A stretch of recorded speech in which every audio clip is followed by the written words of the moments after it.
complementando agora, né, o que a gente tinha falado lá atrás da RN 14454, ou desculpa, da Lei 14454, que fala sobre a taxatividade ali do rol, tá?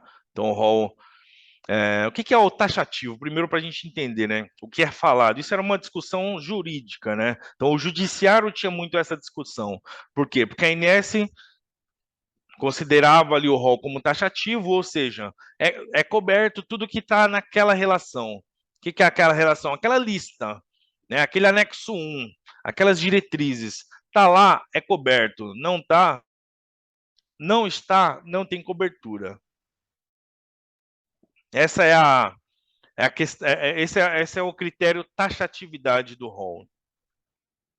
Exemplificativo era o que o judiciário entendia. Então, quando uma operadora faz uma negativa de um procedimento e fala esse procedimento não consta no rol ANS, o judiciário entendia como uma negativa abusiva. Por quê? Porque ele entendia o rol como exemplificativo e não como taxativo, né? Então, é uma divergência dentro do próprio judiciário, né? Onde alguns interpretavam de uma forma, outros de outra. E aí, por isso, toda essa discussão, né, foi, é, acabou gerando aí essa mudança da lei. Então, lá foi publicada a Lei 14.454, essa lei altera a Lei 9.656, lembra que eu falei lá no começo, Lei 9.656? Então, essa lei alterou a Lei 9.656 para critérios que permitam a cobertura de exames ou tratamento de saúde que não estão no rol, né? Então, essa lei abriu uma brecha para a operadora cobrir um procedimento que não está no rol. Tá? Então, vamos lá ver o que alterou. Então, teve aqui o artigo 10º, parágrafo 4, tá? Amplitude da cobertura da saúde suplementar, tal, será estabelecida em norma editada pela ANS. Então, aqui a lei continua dando respaldo para a ANS, falando assim, ó, a amplitude da cobertura da ANS, né? A ANS que vai fazer publicações através de normas, em norma editada pela ANS. Então, aqui ele está falando assim, ó, precisa ter uma lista e quem vai publicar essa lista é a ANS. Aí ele vai lá no artigo 10, ainda no artigo 10, parágrafo 12.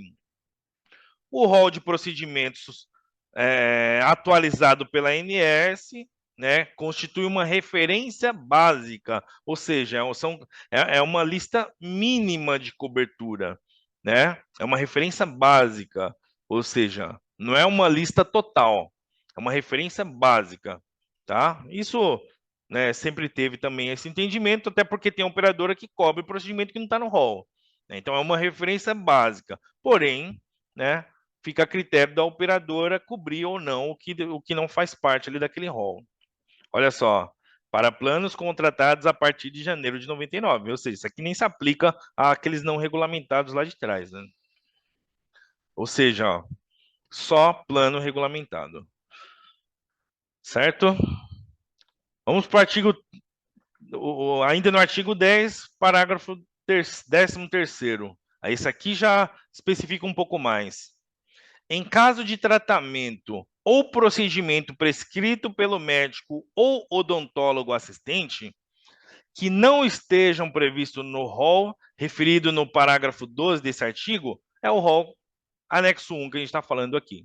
Caso o médico ou dentista solicite um tratamento que não esteja previsto no anexo 1, a cobertura deverá ser autorizada pela operadora de planos de assistência, desde que, tá? Ou seja, o médico pediu, aquele procedimento não está no rol, a operadora tem que autorizar, desde que. Critério 1. Exista comprovação da eficácia à luz das ciências da saúde baseada em evidências científicas e plano terapêutico. Ou seja, tem que ter um exame científico, né, evidência baseada, como é que é? Comprovação baseada em evidências de que aquele tratamento serve, aquele plano terapêutico funciona, né? Então tem que ter um estudo científico. Primeiro critério, ou, não, e não é e, né? Então ele se enquadrou aqui, tem estudo científico, a operadora tem que cobrir. Ou existam recomendações pela Conitec, isso já acontece, recomendou pela Conitec, a ANS tem que incorporar, existe a recomendação da Conitec ou recomendação de, no mínimo, um órgão de avaliação de tecnologias de renome internacional. Ou seja, nos Estados Unidos tem FDA, né? A FDA faz o papel da Anvisa, faz o papel da Conitec aqui, né? Que analisa aquelas tecnologias. Então, a FDA aprovou, a FDA liberou a utilização daquele equipamento, daquele procedimento no país, entra como a ANS tendo que cobrir, né?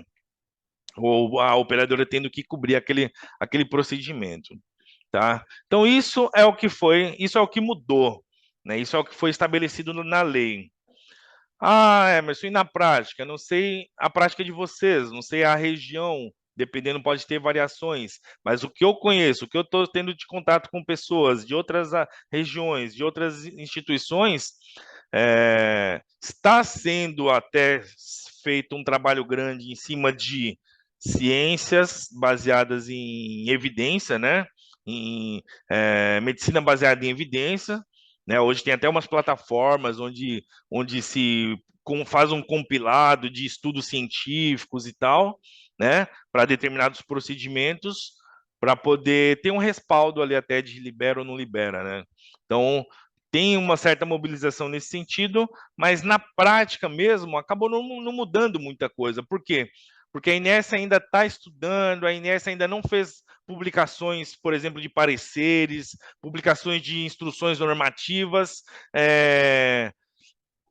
oficializando e colocando em prática isso que mudou, sabe? Então não tem uma regra assim, por exemplo, quem está solicitando tem que apresentar o estudo, ou a operadora tem que ir atrás do estudo, quem tem que provar isso aqui, né? Então tem muita coisa da prática que não está na lei, né? E a ANS ainda não fez publicações nesse sentido, tá para publicar, que eu sei, né? Já ouvi falar, né? Algumas reuniões que já teve, alguma coisa que está em preparação, mas acredito que em breve vai ter alguma instrução normativa ou alguma resolução normativa trazendo alguns complementos, algumas rotinas, algumas regras relacionadas a isso, né? Como é que é essa evidência? Quem apresenta?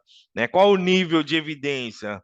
Né? Porque tem vários tipos de estudos, né? O que pode ser, o que vai entrar e o que não vai entrar nessa análise de cobertura do que não está no rol, né? Então, foi mais uma daquelas leis que, né, acabou fazendo bastante barulho e tudo, mas na prática não mudou muita coisa, né?